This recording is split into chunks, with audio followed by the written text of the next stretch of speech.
안녕하세요. 이충강 목사입니다. 벌써 네 번째 영상을 제작을 하고 또 여러분들께 선을 보이고 있는데 많은 관심 가져주셔서 감사하고요. 특별히 댓글도 달아주시고 또 좋아요 버튼도 눌러주시고 구독 버튼도 꾹꾹 눌러주시면 더 대단히 감사하겠습니다. 우리가 지난주까지는 복음에 대해서 한번 살펴봤죠. 복음이 도대체 무엇일까? 바로 예수님은 완전한 인간이시고 예수님은 완전한 신이시다 라는 거예요. 이것을 통해서 알 수 있는 것은 예수님은 정말 우리를 구원하기에 완전한 존재이다. 조금도 결격 사유가 없으시다. 예수님은 우리를 구원하시기에 완전한 자격 요건을 갖추셨다 라는 것을 깨닫게 되었어요. 그래서 그 예수님을 통해서 우리는 구원 얻는다. 즉 복음은 곧 예수님이시다. 그 예수님을 믿으면 우리가 천국 간다 라는 그 사실이 복음이다 라는 걸 배웠어요. 이 부분에 대해서 잘 모르신다라고 생각하는 분 한번 지난주 영상을 참고해 주시면 대단히 감사하겠습니다. 저는 최근에 한 번씩 저희 딸과 영상 통화를 하곤 합니다. 그럴 때마다 깜짝깜짝 놀라는 순간들이 있는데요. 저희 딸이 제 목소리를 듣자마자 그렇게 울더니만 갑자기 울음을 뚝 고치는 거예요. 그리고 제 음성에 귀를 기울이곤 합니다.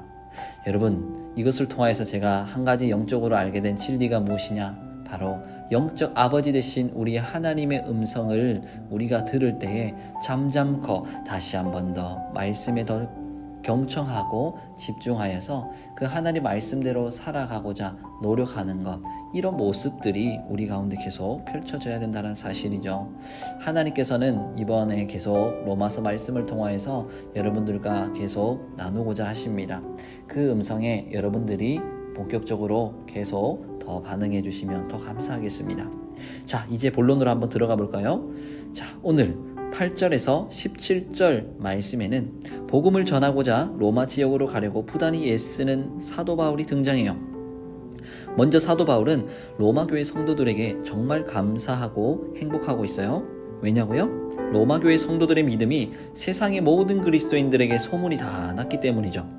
8절에 너희 믿음이 온 세상에 전파됨이로다 라는 말은 특정인이 아니라 여러 사람의 입소문을 통하여서 자연스럽게 로마교회 성도들의 믿음 조음이 온 세상에 전파되었다라는 의미예요.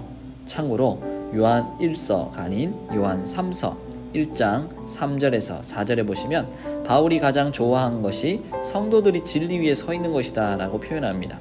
즉 로마교회 성도들의 믿음이 가만히 있어도 소문이 나서 수많은 사람 귀에 들어갔고 이를 정말 기쁘게 여겼다라는 의미죠.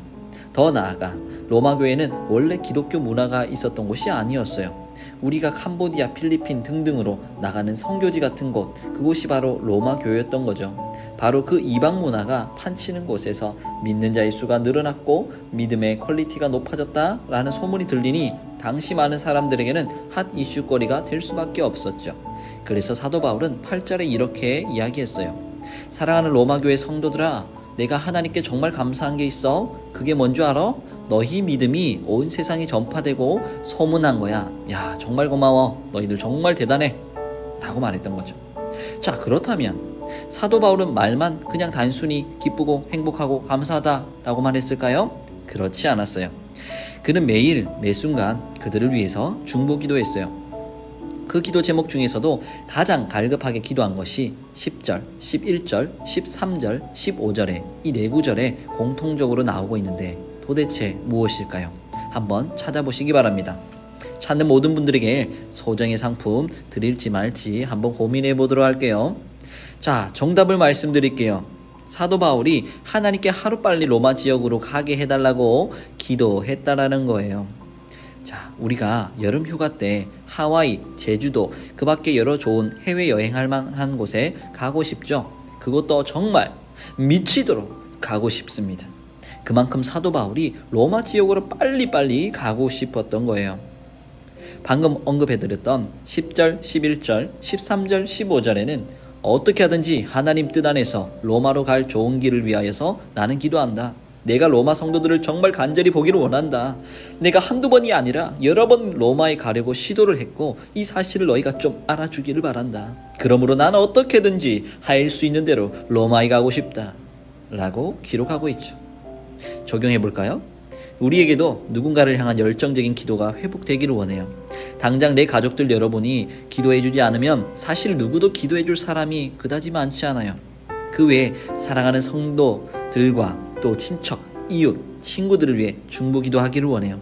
그래서 하나님께 형언 못할 그 기쁨과 행복이라는 귀한 선물을 다 받아 누릴 수 있는 우리가 되기를 간절히 축복해요.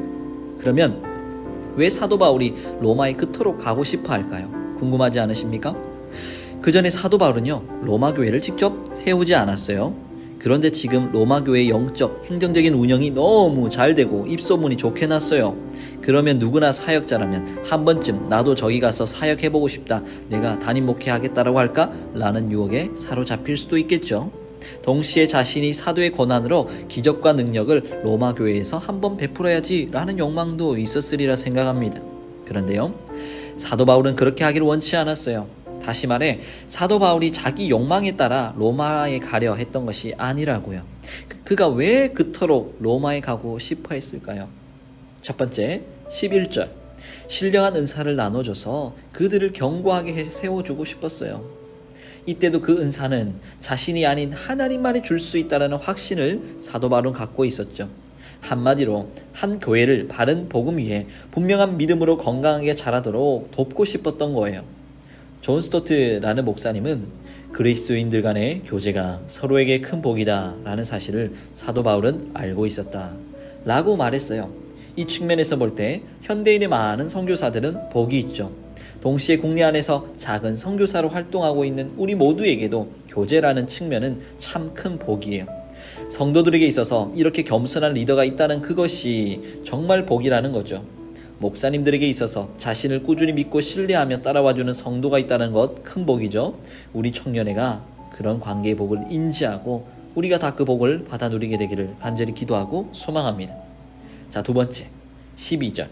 사도 바울 자신도요, 안위함을 받고 싶었어요. 얻고 싶었던 거예요. 이때 안위함을 얻으려 한다라는 이 말은 자신도 그들로부터 많은 격려를 받고 싶다라는 소망을 말해주고, 가르치는 자와 가르침을 받는 자들의 관계는 이러해야 한다라는 것을 잘 보여주고 있죠. 정말 우리 공동체가 서로 격려하는 공동체 되기를 간절히 소망하고 축복해요. 자, 세 번째, 13절. 믿지 않는 이방인 중에서 많은 열매를 맺는 것을 보고 싶었어요. 이 말은 이미 로마 교회의 성도들이 땀 흘려 맺었던 많은 열매를 소유하고 싶다라는 의미예요. 그러면 열매란 도대체 뭘까요? 열매는 개인과 교회가 또 믿음대로 살아서 얻게 된 믿음의 성과를 뜻해요. 구체적으로 영적인 성장과 성령의 9가지 열매를 말하고 있죠. 결코 믿는 자의 수가 많아졌다는 데에는 초점을 두고 있지 않아요. 여러분, 영화관 자주 가시죠? 또 한 번씩은 운동 경기장 혹은 콘서트장 등등에 가보게 됩니다. 가게 되면은 그 열기를 무한히 느낄 수가 있죠. 결국 우리가 계속적으로 이렇게 나가는 이유는 무엇이냐? 바로 그곳에 수많은 사람들과 함께 그 분위기를, 열기를 느끼기 위함 아니겠습니까? 마찬가지로 13절에 믿지 않는 이방인 중에서 많은 열매를 맺는 것을 보기를 원하고 그 열매를 소유하고 싶다는 것은 그것을 뺏는다라는 개념이 아니에요. 오히려 그 영적으로 충만한 분위기를 함께 내가 가서 보고 느끼고 싶다라는 내용이 바로 13절의 내용인 거죠. 자, 네 번째, 15절. 복음을 전하고 싶었어요. 14절에 먼저 보실까요? 헬라인, 야만인, 지혜 있는 자, 어리석은 자, 즉 모든 사람에게 사도 바울은 빚을 졌다라고 표현하고 있어요. 빚진 자라는 표현은 어떤 일을 완수해야 할 의무를 지닌 자를 뜻해요. 즉 내가 이방인들이 예수님 믿도록 해야 할 의무가 있다는 것을 뜻해요. 특히 현 시대의 젊은이들은 빚을 가득 안고 살아요. 여러분, 마음이 편하세요? 학자금 대출한 것을 갚으면서 아직도 얼마의 빚이 있네 라는 것을 확인할 때마다 마음이 편하지가 않아요. 물론 바울은 실제 금전적인 빚을 말하고 있지는 않지만 그만큼 거룩한 부담감이 있었다라는 것을 말해주고 있어요. 참고로 야만인이라는 말은 말을 더듬고 조잡하게 하는 사람을 말해요. 즉 헬라 지역에 사는 사람을 제외한 모든 사람을 뜻하죠. 즉 우리에게 있어서 야만인은 한국을 제외한 타국에 사는 모든 외국인을 가리키는 거죠. 또 어리석은 자라는 말은 도덕적인 성품의 결함이 있거나 지혜롭지 못한 자를 가리키고 있어요. 결국 언급한 네 가지 표현은 유대인을 제외한 모든 사람들을 가리키고 있죠.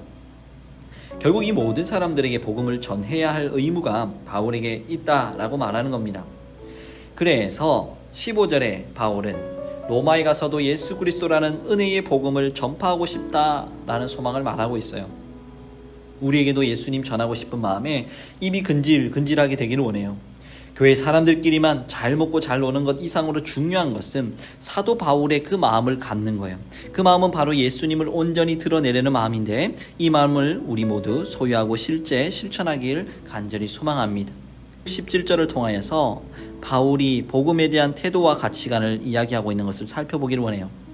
무엇보다 바울은 복음을, 즉 예수님을 부끄러워하지 않았어요. 그런데 우리는 왜 예수님을 부끄러워하죠? 어디 가서 함부로 기도하는 모습도 못 보여주고 늘 소극적이지 않습니까? 일부러 적극적으로 더 드러낼 필요는 없는데 늘 해왔던 그 패턴대로 왜 예배하지 못하고 찬양하지 못하고 기도하지 못하냐고요. 하나님 보시기에 너무 마음이 아프지 않을까요? 하나님 편에서는 예수님을, 즉 자신이 목숨까지 던지면서 구원해준 존재들인데 이런 우리들이 예수님을 부인하니 마음이 엄청 괴롭지 않았을까요? 마치 자녀가 부모를 거부하고 부인하고 멀리 떠나는 것 같은 그 상황을 우리는 매 순간 반복하는 경우가 참 많아요. 우리 모두 예수님을 부끄러워하지 말고 오히려 더 자연스레 우리 삶에서 드러내도록 합시다. 즉 예수 그리스도의 향수가 되어 가는 곳곳마다 예수님의 향내가 나도록 말하고 행복하게 한번 행동해 보자고요. 할 수 있겠죠? 도전해 봅시다. 그러면 끝으로 바울이 복음을 왜 부끄럽게 여기지 않았을까요? 그 이유는 첫 번째 16절, 이 복음은 모든 믿는 사람들에게 구원을 주시는 하나님의 능력이기 때문이었죠. 네, 십자가가 능력이에요. 십자가가 믿지 않는 자들에게는 미련한 것이지만은 우리 믿는 자들에게는 정말로 보석과도 같은 거예요. 참고로 이 복음의 효력, 능력이 먼저는 유대인 그리고 헬라인이라고 지칭해요. 그런데 얼핏 이 부분을 오해해서 유대인만 귀하고 혜택받나? 라고 생각할 수 있죠. 하지만 여기에 나와 있는 표현은 시각적인 그런 시간적인 순서가 아니라 기회적인 측면에서의 먼저라는 개념이에요. 즉 하나님께서 실제 유대인에게 먼저 복음을 주셨고요. 그 다음 이방인들이 사도 바울을 통하여서 복음을 전해 듣게 하셨어요. 실제 지금 또 여러 가지 선교사님들을 통하여서 우리를 통하여서 믿지 않는 자들이 복음을 계속 듣고 있는 중입니다. 결론적으로 그 부분을 한마디로 표현한 것이 16절 후반절의 표현, 즉 먼저는 유대인 그리고 헬라인이라는 표현인 거예요. 오해하지 맙시다. 또 바울이 복음을 왜 부끄럽게 여기지 않았을까? 그 이유 두 번째는 17절 복음에 하나님의 의로움이 나타나서 라고 표현하고 있어요. 여러분, 하나님의 의로움이라는 것은 결국 의인만 인정하고 죄인이 결국 천국에 갈 수 없다라는 하나의 기준점을 말하고 있어요. 쉽게 표현해서 복음 대신 예수 그리스도에게서만 하나님의 의로움이 나타나 우리를 덮고 있는 죄를 제거한다라는 개념이죠. 즉 죄인인 우리가 예수님을 믿고 순종하는 신앙생활을 살고자 결단 다짐할 때 이미 하나님께서 우리의 모든 죄를 예수님 십자가 은혜로 용서해 주시고 죄를 다 없애버리고 의인 신분으로 바꿔주셨다라는 것을 의미하고 있죠. 또한 믿음으로 믿음에 이르게 한다라는 이 표현은 믿음으로 천국에 가는데 그 믿음이 더 성숙한 믿음을 가져오게 된다라는 겁니다. 사람이 초등학교 때 잘 다져놓은 산수 기초 실력이 있다고 한번 가정해 봅시다. 그 실력이 어디 가지 않아요. 오히려 자연스레 중고등학교의 수학 실력을 쌓을 수 있는 밑거름으로 작용하죠. 이처럼 예수님 믿는 초기의 그 믿음 하나에서 출발하여 주님을 위해 목숨까지도 버릴 수 있는 엄청난 믿음을 낳게 한다는 거예요. 즉 믿음만이 하나님으로부터 의롭다고 평가받는 유일한 출발점과 목표점이 된다는 거예요. 어린이 찬송 중에서도 돈으로도 못 가요 라는 찬송이 있어요. 이 곡처럼 우리는 돈, 명예, 인기, 그 성품 등등 그것으로 하나님의 의롭다고 판단하시는 그 기준에 미친다 라고 착각하면 안 되겠습니다. 자격이 미달 죄인일 뿐인 거죠. 그러니 꼭 예수님을 믿는 믿음을 우리는 소유해야만 합니다. 바로 그 믿음에서부터 죽기까지 주님 따르는 믿음으로 변하는 시작점이 마련이 되는 거예요. 이 17절의 말씀을 요약한 신학적인 용어가 잘 아시다시피 이신칭의, 즉 믿음으로 구원받고 천국 간다라는 거예요. 이제 하박국 2장 4절의 말씀처럼 예수님을 믿는 믿음으로 하나님의 의롭다라는 기준을 충족시키게 된 의인된 우리가 해야 할 일 도대체 무엇일까요? 17절 후반절에 나옵니다. 믿음으로 우리는 살아야 합니다. 내 삶의 기준이 믿음이어야 해요. 믿음으로 산다라는 것은 사람들 스스로가 만들어낸 어떤 기준으로 사는 게 아니라 예수님이라면 이런 상황에서 어떻게 생각하고 행동하실까 늘 이것을 고민하며 산다라는 의미입니다. 즉 내 인생 주인이 내가 아니라 예수님이 내 인생 주인임을 고백하는 거고요. 실제 그렇게 살아내는 것, 그것이 믿음으로 말미암아 산다라는 거예요. 여러분, 예수님에 대한 믿음을 오늘 이 시간 스스로 한번 점검해 보면 좋겠습니다. 나 정말 예수님으로 살고 있는지, 아니면 나 스스로의 어떤 힘과 능력 또한 스펙과 화려한 인맥으로 돈으로 살고 있지는 않은지 한번 살펴보시길 바랍니다. 우리 삶의 원동력이 철저히 나인지 아니면 예수 그리스도로 살고 있는지를 우리가 살펴보아야 될 줄로 믿습니다. 오늘은 사도 바울이 철저히 로마에 가서도 그들의 믿음의 분위기 속에 도취되기를 원했고 그 믿음에 대한 부분에 칭찬하고 그 믿음에 대해서 감사하고 있는 것을 확인할 수 있었어요. 무엇보다 오늘 복음에서 가장 중요한 특징 중에 하나인 16절과 17절에 대한 부분을 살펴보았는데, 결국 우리는 죄인이었지만 예수 그리스도의 십자가 공로로 의인이 되었고요. 그 의인된 신분은 곧 하나님의 의로움을 만족시킬 수 있는 하나의 기준에 충족하게 된 것입니다. 이제 우리 의인은 바로 믿음, 즉 예수 그리스도를 믿는 믿음으로 살아야 된다는 것 또한 배웠습니다. 이제 머릿속으로 이제 깨달은 것들을 다시 한 번 더 우리 가슴으로 내리고 가슴으로 묵상하였던 모든 것들이 실제 우리 삶 속에 적용되기를 간절히 소망하고 축복합니다. 자, 오늘도 수고하셨고요. 다음 이 시간에 또 만나도록 하겠습니다. 감사합니다.